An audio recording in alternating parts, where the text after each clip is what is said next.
The fog hung thick over Brooklyn Heights on the morning of August 27, 1776, as General George Washington peered through his spyglass at the catastrophic scene unfolding.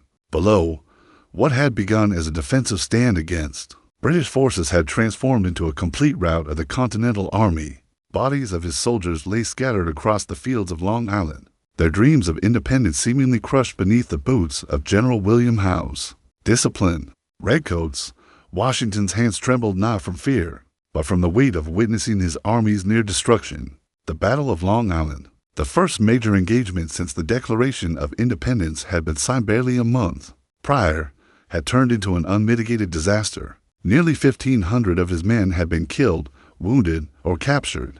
In a matter of hours, the remaining forces, perhaps 9,000 souls, huddled behind hastily constructed fortifications on Brooklyn Heights, trapped between the East River and an overwhelming British force of over 20,000 troops. The 44-year-old commander-in-chief had watched in horror as his inexperienced militia units crumbled under the coordinated assault. General John Sullivan's forces had been completely outflanked when British General Henry Clinton executed a brilliant tactical maneuver, marching his troops through the unguarded Jamaica Pass during the pre-dawn hours. The Americans, expecting a frontal assault, had been caught completely off guard when the enemy appeared behind their lines, with devastating effect. According to historical accounts documented in David McCullough's acclaimed work 1776, Washington himself barely escaped capture when British forces nearly surrounded his position.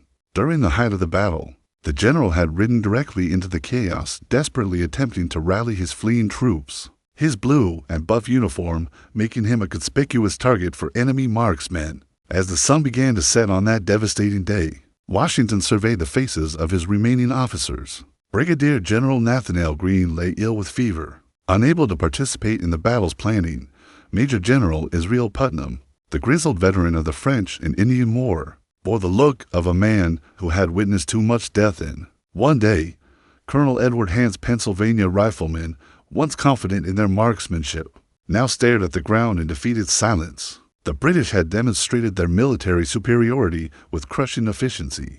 Their Hessian mercenaries, led by General Leopold Philip D. Heister, had fought with professional precision. That made the American militia appear amateurish by comparison. The Royal Navy's warships commanded the waters around Manhattan. Their cannons trained on any potential escape route. Admiral Richard Howe's fleet had positioned itself to prevent any relief or retreat by sea.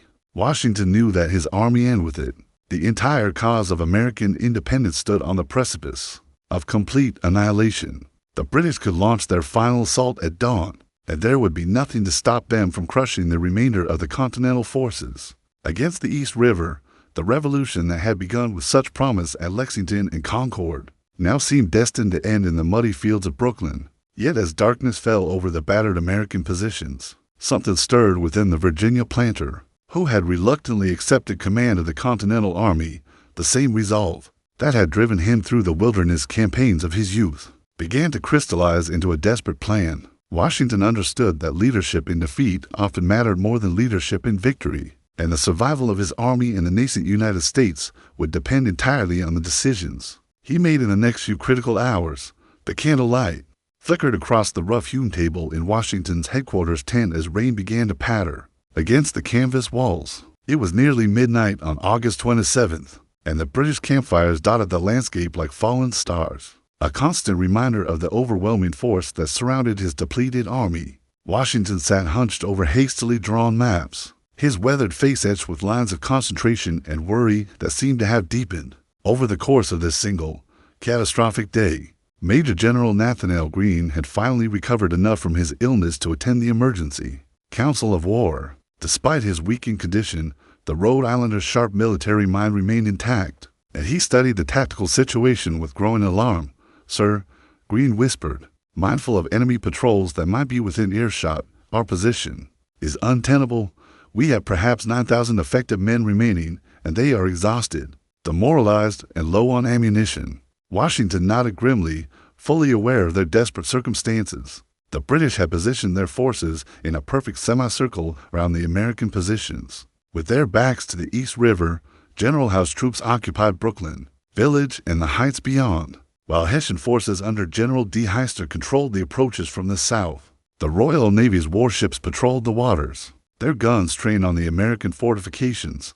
Brigadier General Alexander McDougall shifted uncomfortably in his chair, his uniform still bearing mud and bloodstains from the day's fighting.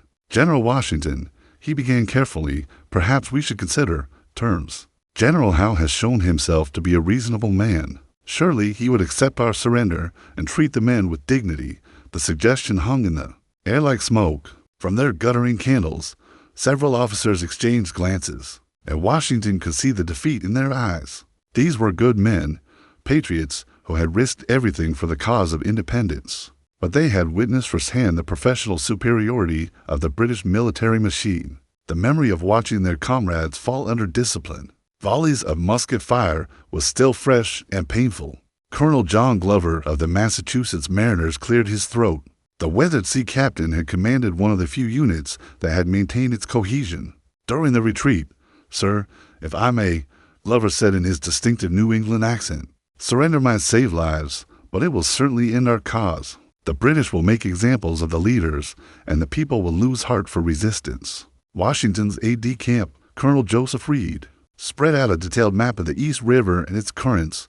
Reed had been studying the waterways patterns since their arrival on Long Island, and his knowledge of local conditions had become invaluable. "General," Reed said quietly, "there may be another option. The wind has shifted to the northeast, and the tide will be favorable in a few hours. If we could somehow evacuate the army across the river." The idea seemed impossible at first. Consideration: moving 9,000 men, along with their equipment, artillery, and supplies, across a mile of open water while under the nose of the British fleet appeared to be a fantasy. Yet as Washington examined the proposal more carefully, he began to see possibilities that others had missed. Major Benjamin Talmadge, Washington's chief intelligence officer, had been coordinating with Patriot sympathizers in Brooklyn and Manhattan. "Throughout the crisis, sir," Talmadge reported, "our contacts indicate that the British are confident we cannot escape. They believe time is on their side, and General Howe has ordered his forces to rest and prepare for a final assault at dawn." This intelligence proved crucial to Washington's developing plan. The British assumption that the Americans were trapped and helpless might provide the cover needed. For an audacious escape attempt, Washington turned to Colonel Glover, whose maritime experience made him indispensable to any water-based operation. "Colonel, how many boats could your men gather, and how quickly?" Glover's eyes lit up with understanding. His regiment consisted largely of fishermen and sailors from Marblehead, Massachusetts, men who had spent their lives working the dangerous waters of the North Atlantic. "Sir, we know every vessel in these waters. Between requisitioned boats, fishing craft, and ferries, we might manage to transport a significant number of men, but it would take all night, and we would need perfect conditions." As the council of war continued into the early morning hours, Washington began to formulate one of the most daring military operations in American history. The evacuation would require precise timing, absolute secrecy, and no small amount of luck, but it represented the only alternative to surrender or annihilation. Dawn on August 28th brought no relief to the beleaguered American forces on Brooklyn Heights. The morning mist revealed British patrols moving closer to the American lines, probing for weaknesses in their hastily constructed fortifications. Washington had managed only 2 hours of fitful sleep before reports from his pickets forced him back to full alertness. The enemy was preparing for what appeared to be the final assault that would crush the Continental Army once and for all. General William Howe had established his headquarters in the elegant country home of Philip Livingston, one of Brooklyn's most prominent Loyalist families. From his elevated position, the British commander could observe the entire American position. Through his telescope, Howe was methodical by nature, preferring to minimize casualties among his own forces, while maximizing the pressure on his opponents. He had learned valuable lessons during his service in the French and Indian War, and he understood that patient siege tactics often proved more effective than costly frontal assaults. The British general was also acutely aware of the political implications of his campaign. King George III had made it clear that the rebellion in the American colonies must be crushed decisively. But Howe also knew that many in Parliament hoped for a negotiated settlement that would preserve the empire's unity. A complete military victory on Long Island might encourage the rebels to seek terms, avoiding the prolonged and expensive conflict that both sides secretly feared. Meanwhile, Washington faced the most critical decision of his military career. His remaining officers were divided between those who advocated immediate surrender and those who believed they should make a final, desperate stand. The troops themselves seemed resigned to their fate, many having already begun writing letters to their families that they assumed would be their last. Colonel Reed approached Washington with disturbing intelligence from their network of spies in New York City. "Sir," Reed reported quietly, "our sources indicate that Admiral Howe's fleet is preparing to move up the East River. If they position their warships between Brooklyn and Manhattan, any hope of retreat will be eliminated entirely." This information forced Washington to accelerate his timeline dramatically. The evacuation plan that had seemed barely possible the night before now appeared to be their only hope for survival. Washington called for Colonel Glover and his Massachusetts Mariners, knowing that these experienced seamen represented the Army's best chance of executing such a complex water-based operation. Glover had spent the early morning hours conducting his own reconnaissance of available vessels. "General," he reported, "we have identified approximately 60 boats of various sizes scattered along the Brooklyn waterfront. My men have begun quietly moving them into position, but we estimate it will require at least 12 hours to ferry the entire army across the river, assuming perfect conditions." The mathematical reality was sobering. 12 hours of continuous boat trips would carry them well into the following day, making concealment from British observers impossible. Washington realized that the evacuation would need to be completed under cover of darkness, which meant they had less than 18 hours to organize and execute one of the most complex military maneuvers in colonial history. According to historical documentation preserved in the Library of Congress, Washington spent much of August 28th walking among his troops, observing their condition and morale firsthand. What he saw both inspired and troubled him. Despite their crushing defeat, many soldiers still looked to him with expressions of trust and confidence. They believed in his leadership even when he himself questioned whether he possessed the skills necessary to extract them from their desperate situation. The afternoon brought additional challenges. When British artillery began a systematic bombardment of the American positions, the enemy cannons were positioned just out of range of American return fire, allowing them to pound the fortifications with relative impunity. Each explosion sent dirt and debris raining down on the defenders, serving as a constant reminder of their vulnerability. As evening approached, Washington made his final decision. The Army would attempt to evacuate across the East River that very night. Despite the enormous risks involved, he understood that failure would mean not only the destruction of his forces, but quite possibly the end of American independence before it had truly begun. The weight of an entire nation's hopes rested on a plan that even his most optimistic officers considered barely feasible.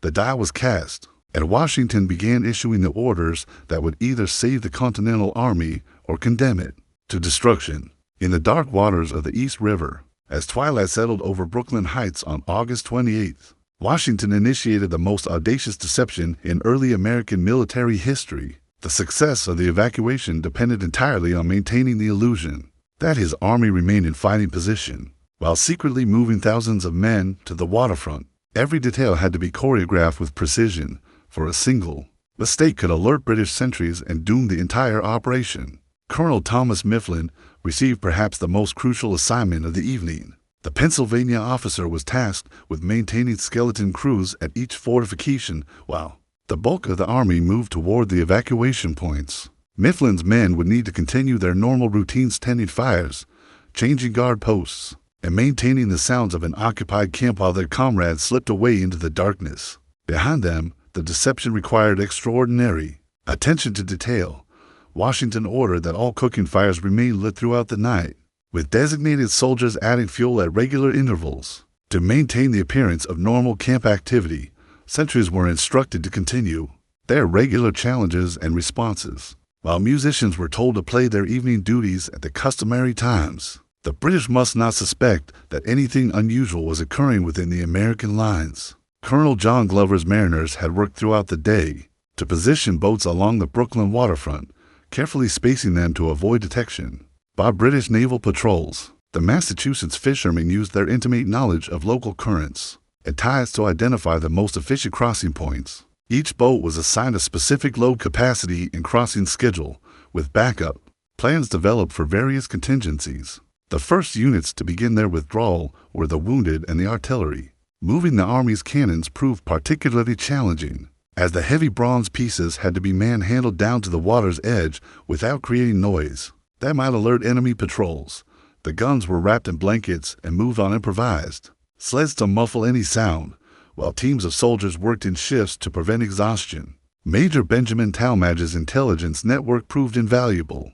During the evacuation's early hours, his agents had infiltrated British lines during the day, gathering crucial information about enemy patrol schedules and sentry positions. This intelligence allowed Washington to time troop movements, to avoid detection, moving large formations. During periods when British attention was focused elsewhere, the evacuation proceeded with agonizing slowness during its first few hours. Each boat could carry only 20 to 30 men with their equipment, and the round trip between Brooklyn and Manhattan required nearly an hour under optimal conditions. Glover's mariners worked with remarkable efficiency, but simple mathematics indicated that completing the evacuation before dawn would require perfect conditions and no delays. Nature, however, had other plans. Around midnight, the wind shifted to the southeast and began to intensify, creating choppy conditions that made boat handling extremely difficult. Several vessels nearly capsized during the crossing, and 2 boats were forced to return to Brooklyn when they began taking on water. The delay threatened to expose the entire operation to British observation at daybreak. Washington personally supervised the evacuation from multiple positions along the waterfront, moving constantly between boat launches to ensure maximum efficiency. His presence provided tremendous reassurance to nervous soldiers who were embarking on their first water crossing under combat conditions. Many of these men were farmers and craftsmen from inland areas who had never been on a boat before, making their courage in boarding the small craft all the more remarkable. As documented in contemporary accounts preserved at Mount Vernon, Washington demonstrated extraordinary physical stamina during the evacuation, remaining active for over 20 consecutive hours. While managing countless details of the operation, he personally helped carry wounded soldiers to the boats and assisted in loading artillery pieces, setting an example that inspired his officers and men to extraordinary efforts. The most dangerous moment of the night occurred around 2 o'clock in the morning, when a British patrol boat approached dangerously close to one of the American crossing points.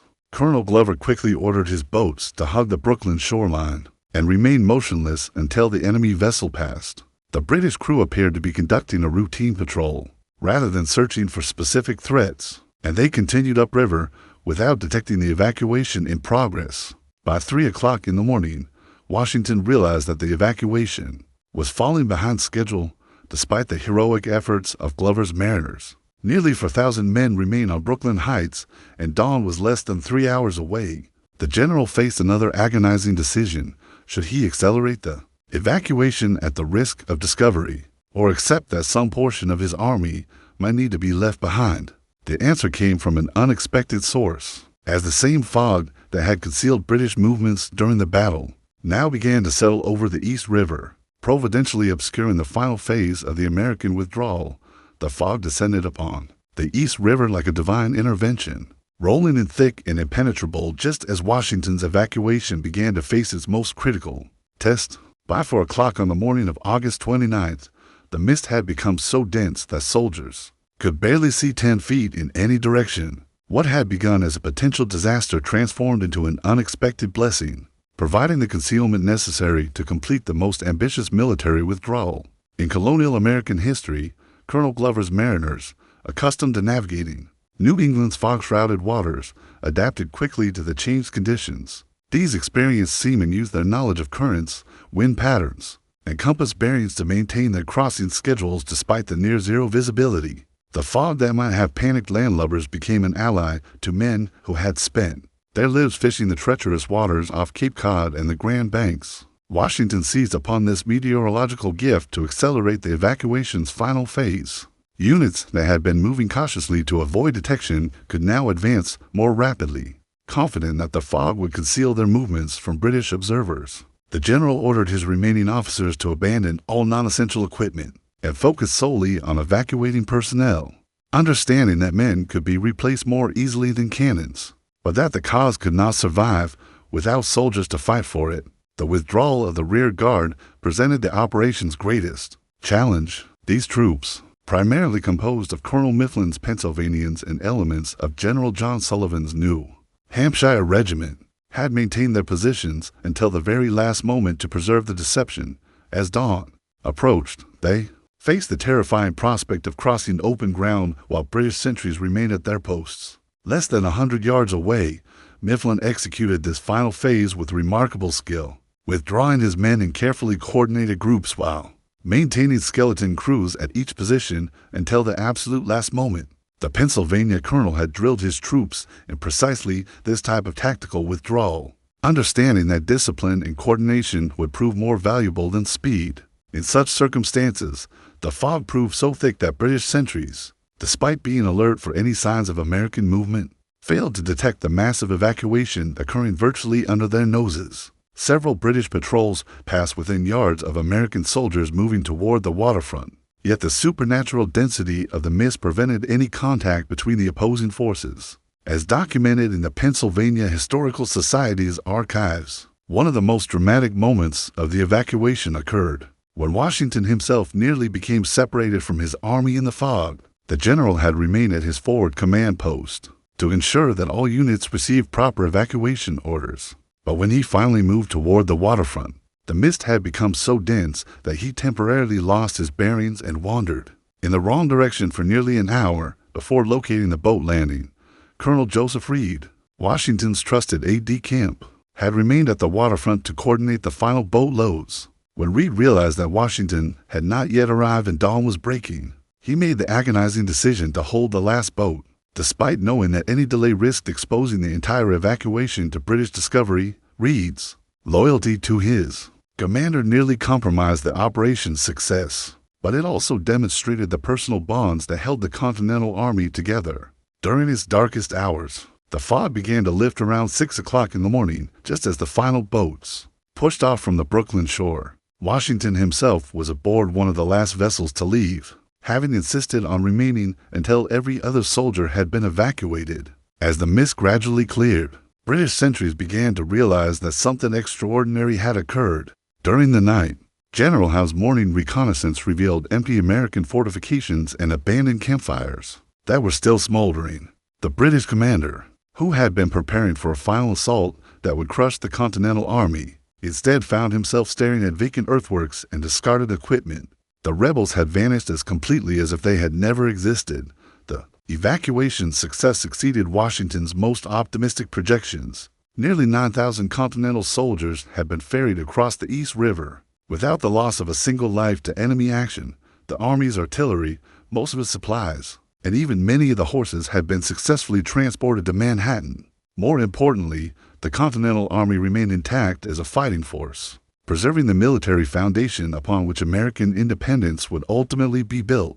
British officers who examined the abandoned American positions were amazed by the evacuation scope and execution. Admiral Richard Howe later wrote to his superiors in London that the withdrawal represented a masterpiece of military planning, executed under the most challenging circumstances. Even enemy commanders recognized that they had witnessed something remarkable in the fog-shrouded waters of the East River. The morning sun of August 29th revealed the full magnitude of what had transpired. During the fog-shrouded night, British advance patrols, expecting to find exhausted American defenders behind their fortifications, instead discovered empty trenches, cold ashes, and the ghostly silence of abandoned positions. General William Howe, upon receiving reports of the complete evacuation, experienced a mixture of professional admiration and strategic frustration that would characterize his complicated relationship with his elusive American adversary.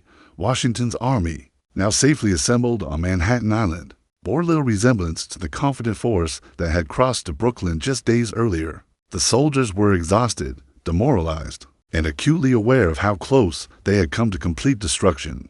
Yet they remained intact as a military organization, and more importantly, they had witnessed their commander's extraordinary leadership under the most desperate circumstances imaginable. The strategic implications of the Long Island evacuation extended far beyond the immediate military situation. Word of Washington's successful withdrawal spread rapidly throughout the colonies, transforming what might have been remembered as a catastrophic defeat into evidence of American resilience and ingenuity. Colonial newspapers, though naturally biased toward the Patriot cause, correctly identified the evacuation as a remarkable military achievement that preserved hope for ultimate independence. General Nathanael Greene, now recovered from his illness, assessed the Army's condition and prospects with characteristic clarity. "Sir," he reported to Washington, "we have preserved the Army, but we must acknowledge that our tactical deficiencies have been exposed. The British demonstrated superior training, coordination, and leadership throughout the Long Island engagement. We cannot hope to defeat them in conventional battles until our own capabilities improve dramatically." Washington accepted Greene's analysis. While recognizing that time for military education remained severely limited, the British would not remain idle following their victory on Long Island, and American forces needed to prepare for continued pressure as Howe attempted to capitalize on his tactical success. The evacuation had provided temporary respite, but the fundamental challenges facing the Continental Army remained largely unchanged. Colonel Alexander Hamilton, serving as an artillery officer during the Long Island campaign, had observed Washington's leadership throughout the crisis with the analytical mind that would later make him indispensable to the American cause. Hamilton noted in his personal correspondence that Washington's performance during the evacuation demonstrated qualities that transcended mere military competence, revealing a leader capable of inspiring extraordinary effort under impossible circumstances. The British response to the American escape reflected their own strategic confusion.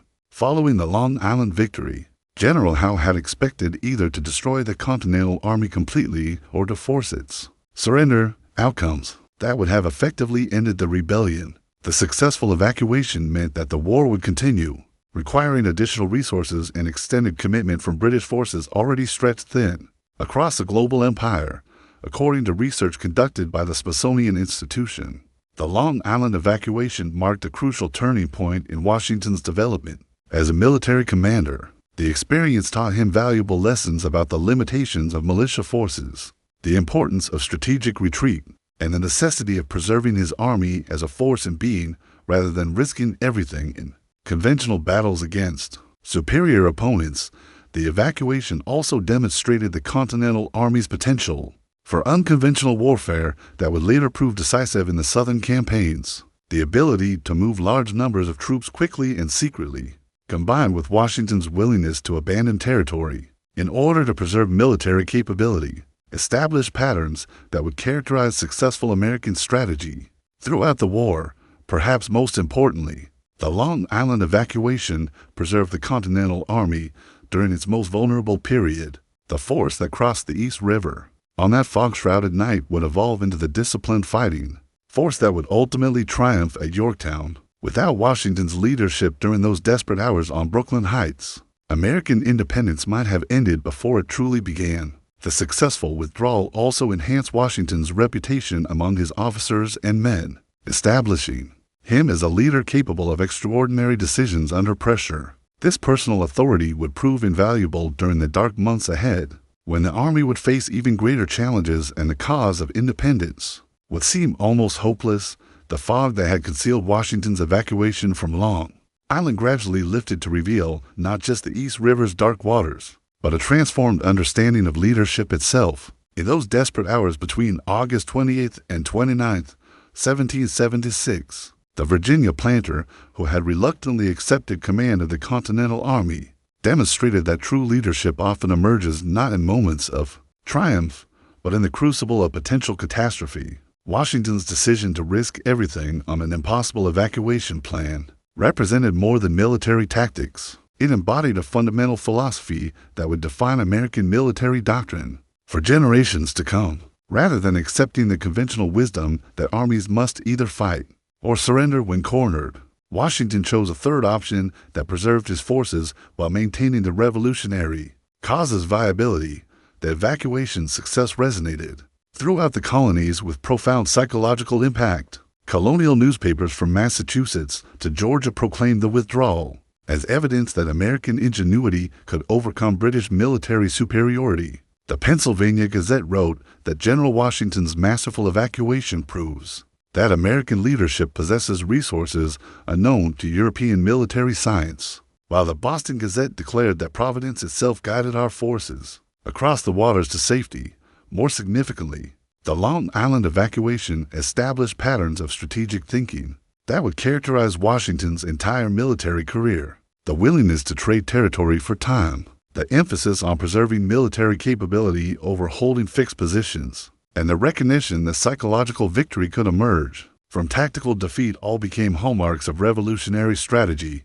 British military analysts, despite their tactical victory on Long Island, began to recognize that they faced an opponent fundamentally different from European adversaries. General Howe's dispatches to London reflected growing concern about the unconventional nature of American resistance. Traditional military doctrine assumed that destroying an enemy's main army would end organized opposition, yet Washington's successful preservation of his forces meant that the rebellion would continue. Despite suffering a crushing defeat, the evacuation also revealed the Continental Army's unique strengths and capabilities. Colonel Glover's Massachusetts Mariners had demonstrated skills that no European army possessed, while the rapid coordination between units from different colonies showed that American forces could achieve remarkable unity when properly led. These advantages would prove decisive in later campaigns where mobility and local knowledge trumped conventional military superiority. Washington himself understood the evacuation's broader significance beyond its immediate military impact. In his correspondence with the Continental Congress, he noted that the operation had preserved not merely an army, but the very possibility of American independence. The general recognized that military organizations could be rebuilt and trained, but that the cause of liberty itself might not survive the psychological impact of complete military collapse. The leadership principles demonstrated during the Long Island evacuation would influence American military doctrine well beyond the Revolutionary War. The emphasis on preserving forces under pressure, the willingness to attempt unconventional solutions to impossible problems, and the understanding that strategic withdrawal could serve broader political objectives, all became fundamental elements of American military thinking. As documented in the National Archives, Washington's performance during the evacuation convinced many wavering members of the Continental Congress that they had chosen the right commander-in-chief. Delegates who had initially supported other candidates for the position now recognized Washington's unique combination of strategic vision, personal courage, and inspirational leadership that made him indispensable to the revolutionary cause. The fog-shrouded evacuation across the East River had preserved more than 9,000 Continental soldiers. It had preserved the very idea of American independence itself. In those desperate hours, Washington had demonstrated that leadership meant more than tactical competence or personal bravery. True leadership required the wisdom to recognize when conventional approaches must be abandoned, the courage to attempt seemingly impossible solutions, and the ability to inspire ordinary people to achieve extraordinary things. The Continental Army that assembled on Manhattan Island in the pre-dawn hours of August 29, 1776, bore little resemblance to the confident force that had crossed to Brooklyn just days before. Yet this battered, exhausted, but intact military organization carried within it the seeds of ultimate victory. Washington's leadership during the Long Island crisis had forged an army capable of enduring the dark years ahead and ultimately achieving the independence that had seemed so impossible. During those fog-shrouded hours on the East River, the evacuation's legacy extended far beyond military history to become a foundational story of American resilience, ingenuity, and the transformative power of leadership under pressure. In saving his army from destruction, Washington had preserved not just a military force, but the very possibility of the American experiment in self-governance.